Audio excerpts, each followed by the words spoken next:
Good day students, welcome to our Module 5, Part 3 of the course Math 23 EE, Engineering Mathematics for EE. Even and odd functions. If f of x is an even function, we have f of negative x is equal to f of x. The Fourier series reduces to a Fourier cosine series. If we have this graph, you can take note that your graph is symmetrical to the y-axis. We have this Fourier cosine series where your a sub 0 is 1 over L times the integral of f of x dx. Take note that the limit is from 0 to L. And then your a sub n is 2 over L f of x, integral of f of x cosine n pi x over L dx with limits from 0 to L, with your n is equal to 1, 2, and so on.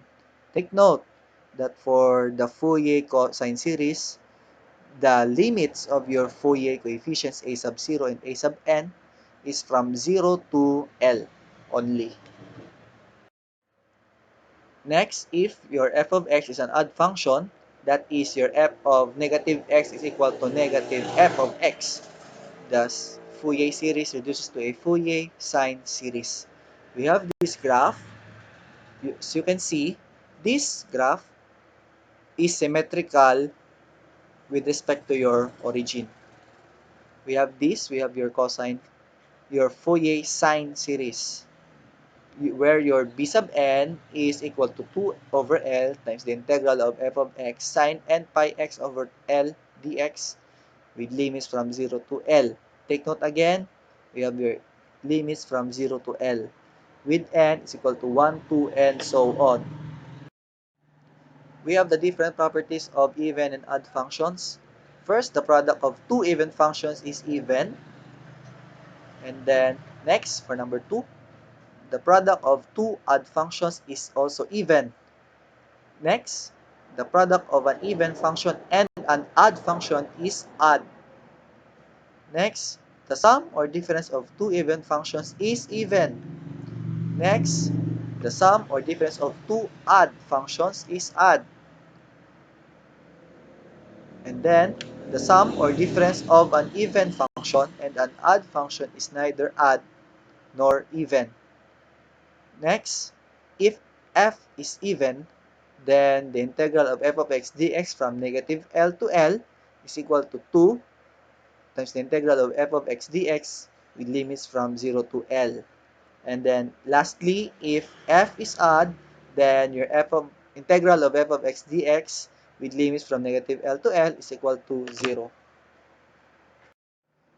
Okay, for example, from example 1 in the part 1 of the module, your rectangular wave is odd since your Fourier series reduces to a Fourier sine series. That is, your a sub n are all 0. And then, for example 2, similarly, from the part 2 of the module, you can see that your function is even and it reduces to a Fourier cosine series.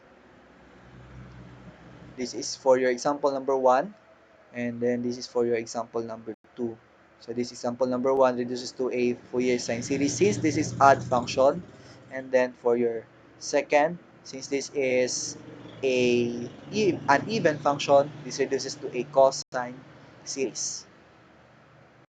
Next example number 4, we're going to find the Fourier series of the function f of x is equal to x from negative 2 to 2. For the solution, we're going to find first if this is an even or odd function. So we have your f of x is x, and then your f of negative x. We have negative x, so that's just simply negative f of x. Since f of x is equal to negative f of x, we have a odd function on the interval negative 2, 2. So therefore, your coefficients a sub n and a sub 0 are all equal to 0. So, ang trabaho nitong even and odd functions, pag alam mo kung even or odd yung isang function, mas mapadali ang trabaho mo kasi hindi mo na kailangan hanapin yung mga coefficients na magsisiro lang naman. So, for example, dun sa example 1 natin, kanina on the part 1 of the module, ang a sub 0 mo tsaka a sub n ay 0. So, pwede tayo mag-solve ng mahaba-haba, 0 lang naman yung sagot. Mas mapadali natin yung pag-solve pag alam natin kung even or odd yung function. Since ito, yung function na given natin na x is odd, hindi natin kailangan mag-solve for a sub 0 and a sub n. Dahil kung susolve natin yan, ang kalabasan lang naman yan ay 0 din. So, mas mapadali ang trabaho natin. We're going now to solve for b sub n. So, the given function has a period of p is equal to 2l is equal to 4. Thus, your l is equal to 2. So, solving now for b sub n. Your b sub n is given by this equation. We just substitute your l and f of x. We have 2 over 2 times the integral of x sine n pi x over 2 dx with limits from 0 to 2. So from the first part of your module, it was given that the integral of x sine ax dx is equal to, we have sine ax over a squared minus x cosine ax over a, where your from this integral where your a is equal to n pi over 2, we have now the answer for this integral. We have 4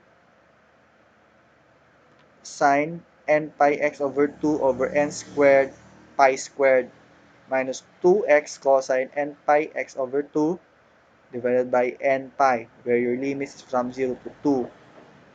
And then now, evaluating this, we are going to evaluate this one using your definite integrals rule, upper limit minus your lower limit.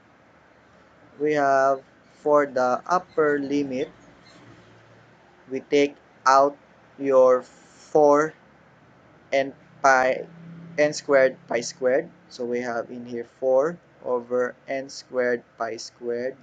So times, so we have sine n pi x, which is upper limit, we have 2 over 2 minus the sine of n pi times 0, lower limit, over 2. And then we might subtract to the second term. We take out 2 over n pi, since these are constants. We have x, which is 2, upper limit, cosine, we have n pi times your x2 over 2. Then minus, we have your 2 times your x, which is 0, lower limit, cosine n pi times 0 over 2. So we have this now. So simplifying this, we have 2 over 2, we have 1, same in here. And then sine 0, so sine 0, this is 0, this is 0.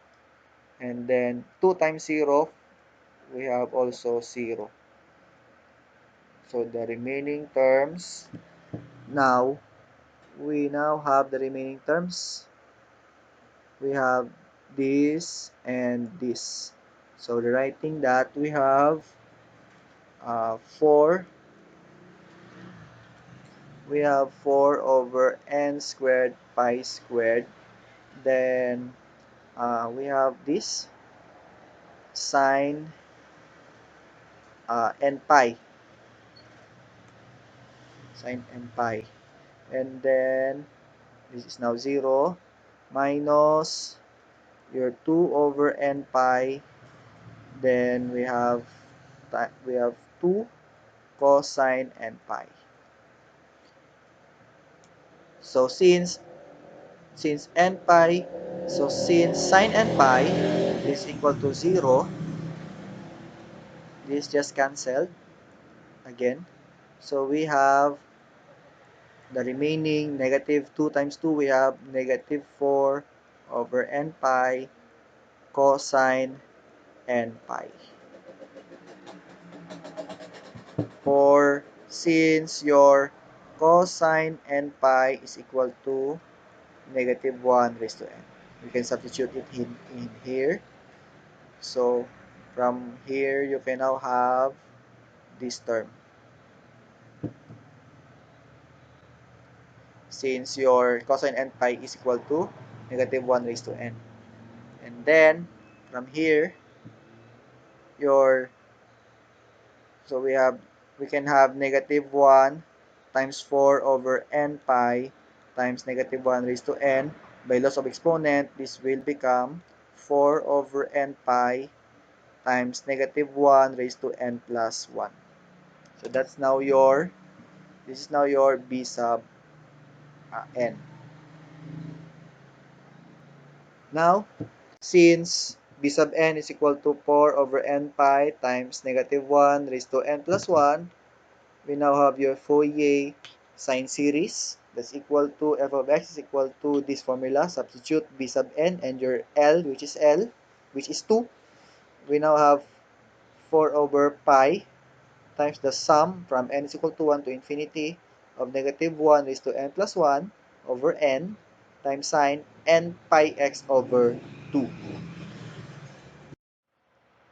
Before we end this module, we will be discussing some applications of Fourier series. So, Fourier series can be used in solving ODEs in connection with forced oscillations and can also be used in the approximation of periodic functions.